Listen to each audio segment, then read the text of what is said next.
Et salut tout le monde les amis, c'est Tinmos de la chaîne Interview TV, j'espère que vous allez bien, que vous êtes pour ma part, ça va plutôt très bien. On se retrouve aujourd'hui avec Baptiste de la chaîne Baptiste Bélier, comment tu vas? Eh ben, je vais très bien, merci à toi pour cette interview, ça fait Eh ben, plaisir. écoute, il n'y a pas de souci, t'es le bienvenu. Voilà, pour une interview comme vous l'aurez compris tout simplement. Donc voilà, on va commencer directement pour la première question. Est-ce que tu peux nous présenter rapidement ta chaîne YouTube en fait, ce que tu fais dessus? Alors ma chaîne YouTube, elle est principalement consacrée, enfin carrément, entièrement consacrée au dessin de manga. Ouais. Donc on va dire qu'à 80%, 80% de ma chaîne est consacrée à une formation que j'essaie de mettre en place, une formation en vidéo en français, pour apprendre de A à Z à créer un manga, tout simplement. Alors D'accord. l'idée de base, c'est que je trouve personnellement qu'il y a très peu de vidéos pour apprendre le dessin de manga en français sur YouTube. Et donc on va dire que il y en a pas mal des vidéos, mais elles sont trop spécifiques, elles sont elles sont pas assez Trop générales, sur on un va dire. sujet, ouais. Et l'idée donc, enfin mon idée c'était de faire une sorte de chaîne de vidéos pour créer une formation la plus complète possible pour apprendre le dessin, en partant des bases les plus simples que, on va dire, les dessinateurs les plus aguerris trouveront un peu trop faciles, et après petit à petit arriver à faire des vidéos, des tutos un peu plus complexes, plus avancé, oui. un peu plus avancés pour apprendre à faire des techniques de dessin, on va dire plus complexe et plus détaillé, effectivement. plus complexes, voilà, D'accord. les plus difficiles. Donc ouais, en fait, ta chaîne, effectivement, voilà, ton concept, c'est vraiment d'aborder le dessin vraiment à sa généralité, dans toute sa globalité, et au fur et à mesure des suites de tutos, en fait, réussir à la fin à produire toi-même ton manga, en fait. C'est ça. Donc effectivement, tu commences par les bases et tu commences au fur et à mesure des épisodes et des tutoriels à tout simplement à monter de niveau, en fait, pour avoir un niveau un peu plus avancé, on va dire.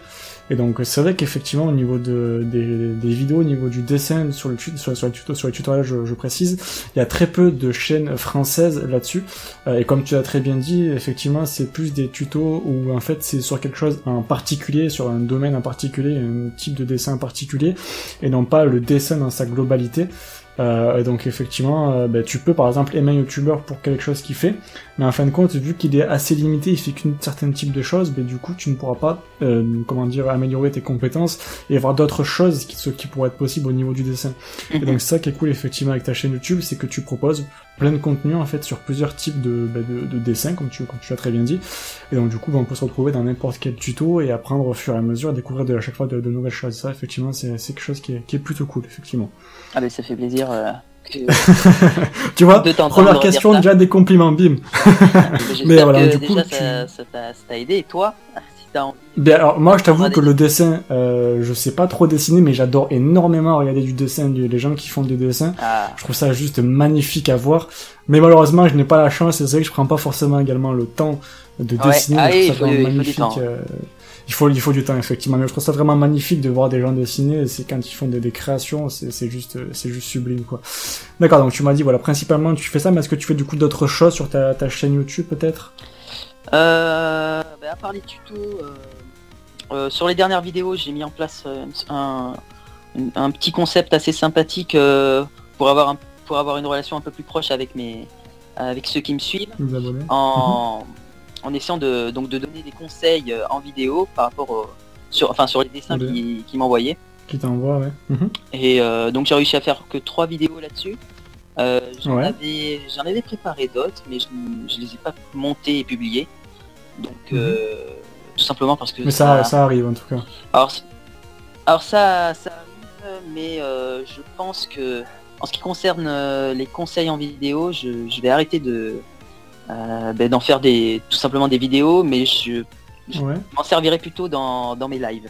Je trouve que c'est quelque chose qui est plus facile à mettre en place lorsqu'on est directement en train de... En face, entre guillemets, face à face avec les viewers que plutôt en décalé. Donc en redifféré, oui. ouais, Effectivement, je savais que là-dessus je suis tout à fait d'accord avec toi. Effectivement, les conseils, bon, c'est une très bonne idée à faire effectivement en vidéo. Ça, c'est sûr, c'est vraiment alors, quelque je suis pas chose le premier à faire ça. Là, par contre, Non, je crois qu'il y en a c'est plein sûr, d'autres mais qui le bon. font.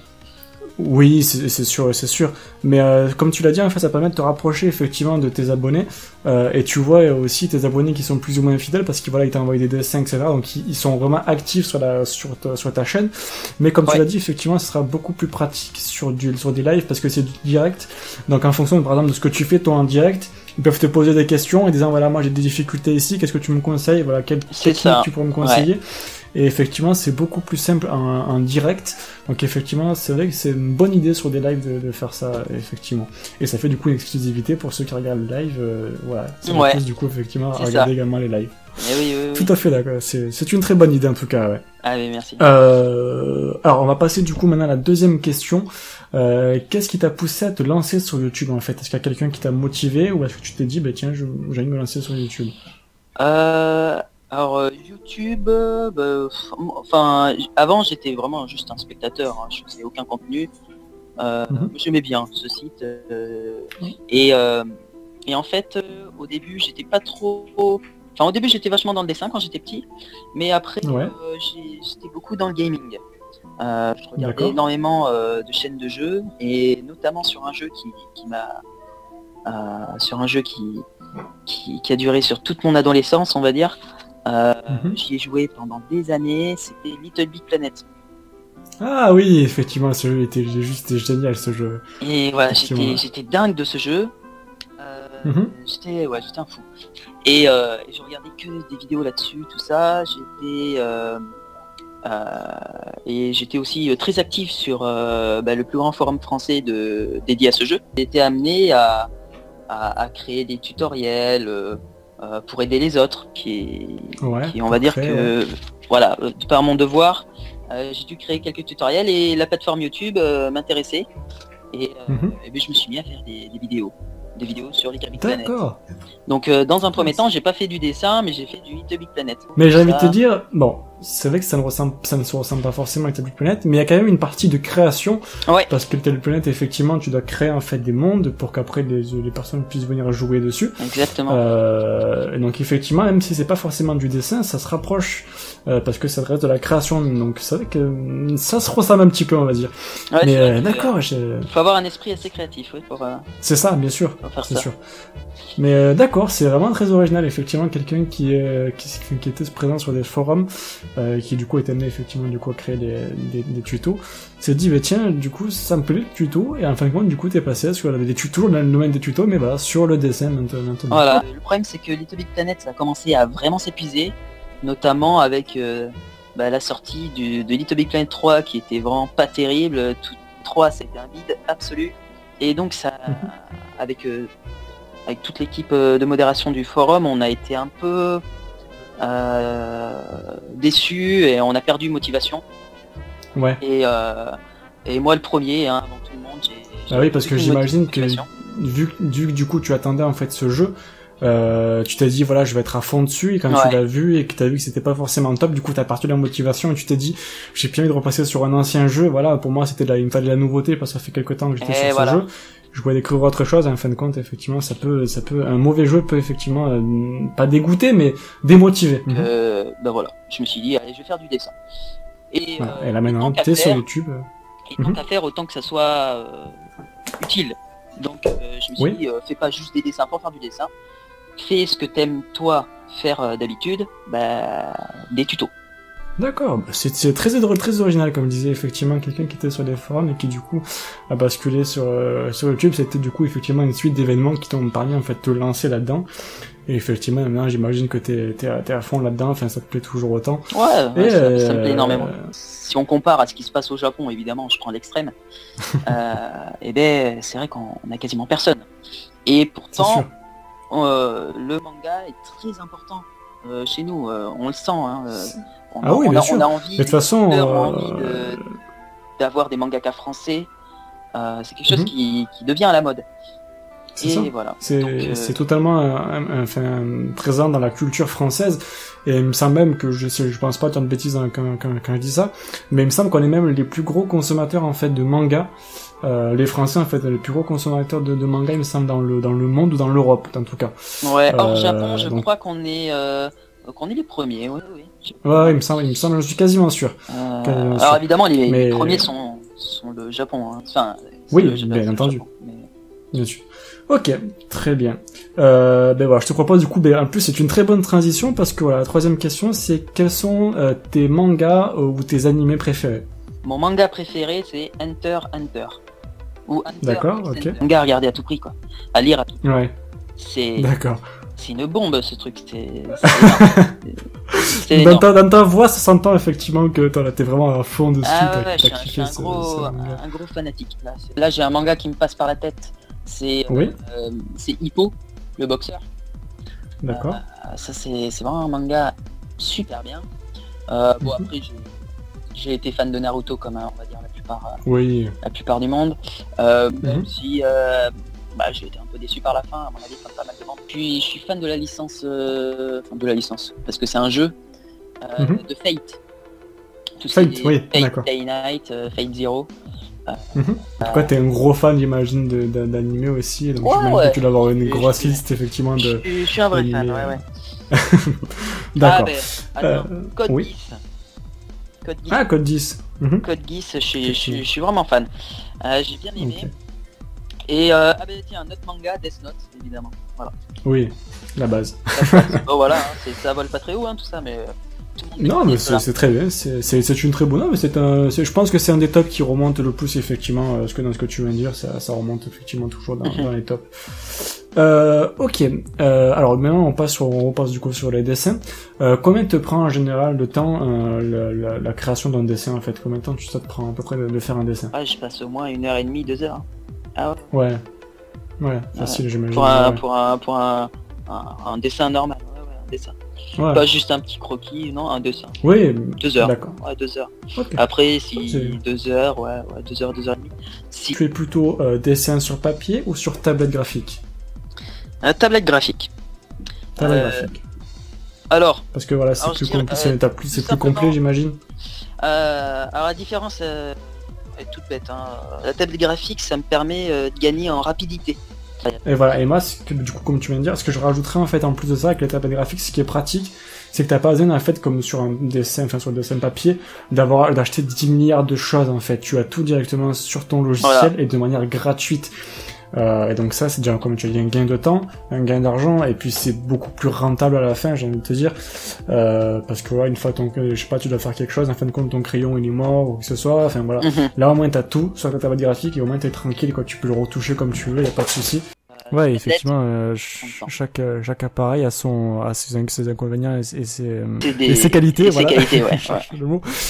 Et puis c'est beaucoup plus simple pour toi, pour YouTube, par exemple, pour YouTube, pour tes vidéos. Pour YouTube, en fait, c'est beaucoup plus simple pour toi, effectivement, avec une tablette graphique, parce que, comme je disais justement dans une interview précédemment du dessin, le souci, c'est qu'en direct, déjà, pour filmer, c'est un peu la galère, parce que sur une feuille blanche, il faut que ta caméra soit très bien calibrée. Après, il faut que tu scannes le dessin, tu le mettes en ligne, tu perds la qualité. Combien de temps tu dessines à peu près? 15 ans. Ah ouais, voilà, 15 ans de dessin en autodidacte. Voilà. Ok, c'est une bonne moyenne. Voilà. Mais est-ce que tu as des projets en fait par la suite pour ta chaîne? Alors là, comme on a vu, comme tout le monde peut le voir sur ma chaîne, c'est au point mort en ce moment. Oui. Donc ma dernière vraie vidéo, elle date de septembre. Septembre, j'ai mis en ligne mes 3 derniers lives que j'ai fait récemment. T'as eu le temps de réfléchir, j'imagine, sur des projets, peut-être, même si t'étais pas forcément actif, t'as pu quand même réfléchir. Ouais, bien sûr. Alors, déjà, de recommencer tout ce que... Alors évidemment, je laisse toutes les vidéos qui sont sur ma chaîne actuellement. Je vais pas supprimer tout ce que j'ai fait. Mais par contre, j'ai l'intention de tout refaire, tout recommencer à zéro. D'accord, mais de manière différente, j'imagine. Voilà, avec une autre approche, que j'ai eu le temps d'y réfléchir. Puis pour toi, ça fait un peu comme un nouveau départ, en fait, comme si tu recommençais en fait YouTube, sans forcément vraiment le recommencer. Et je pense que c'est une bonne idée, effectivement, pour toi, de ce côté-là. Tu vas apprendre encore de nouvelles choses, je pense, plus là, je pense pas sur le domaine du dessin, mais plus sur le domaine de de la formation et de la création sur YouTube. Et donc effectivement, je pense que ça peut être une très bonne idée de ce côté-là, effectivement. Nous reviennent en septembre avec du nouveau contenu, du coup, avec la reprise du contenu. Pour compléter un peu ce que j'ai dit là sur cette formation, je pense mettre en place en plus de faire des vidéos, qui sont gratuites sur ma chaîne, tout le monde peut y accéder. Essayons de créer une sorte de salon privé, un peu comme une salle de classe, où les plus ceux qui ont le plus envie d'apprendre participent. Donc tu veux dire ça en virtuel ou en virtuel, donc virtuel, par exemple sur Discord, comme on est là. D'accord. Ouais, donc, d'accord, mais ça c'est une très bonne idée, effectivement. Ça pourrait se faire. Voilà. Ça, c'est une très bonne idée, effectivement. C'est quelque chose qui, je pense, n'est pas connu, même pas du tout connu, du moins sur le domaine de YouTube. Et je pense, même je suis même sûr que ça pourrait fonctionner. Et effectivement, du coup, ça va te rapprocher encore plus de ta communauté. Et ça pourrait faire que plaisir, quoi. En tout cas, moi je voulais te remercier en tout cas d'avoir participé à cette petite interview. Franchement, ça m'a fait bien plaisir. Encore une fois, voilà, merci à toi. Et j'espère une fois que ça vous aura plu, à vous les abonnés. Donc si vous n'avez pas encore découvert sa chaîne YouTube, n'hésitez pas à aller du coup jeter un petit coup d'œil. Vous avez le lien qui est dans la description et une petite annotation qui s'affiche du coup en haut à gauche. Non, en haut à droite pour vous, pardon. Pour aller voir un petit peu sa chaîne YouTube et vous abonner, voir son contenu. Et donc voilà, si cette vidéo vous a plu, n'hésitez pas à mettre un petit pouce bleu, ça fait toujours plaisir, à vous abonner et à commenter si vous avez des questions ou des commentaires par rapport à la vidéo. Voilà, en tout cas c'était Tidmos pour la chaîne Tatarou TV. Ciao tout le monde, bye bye, peace.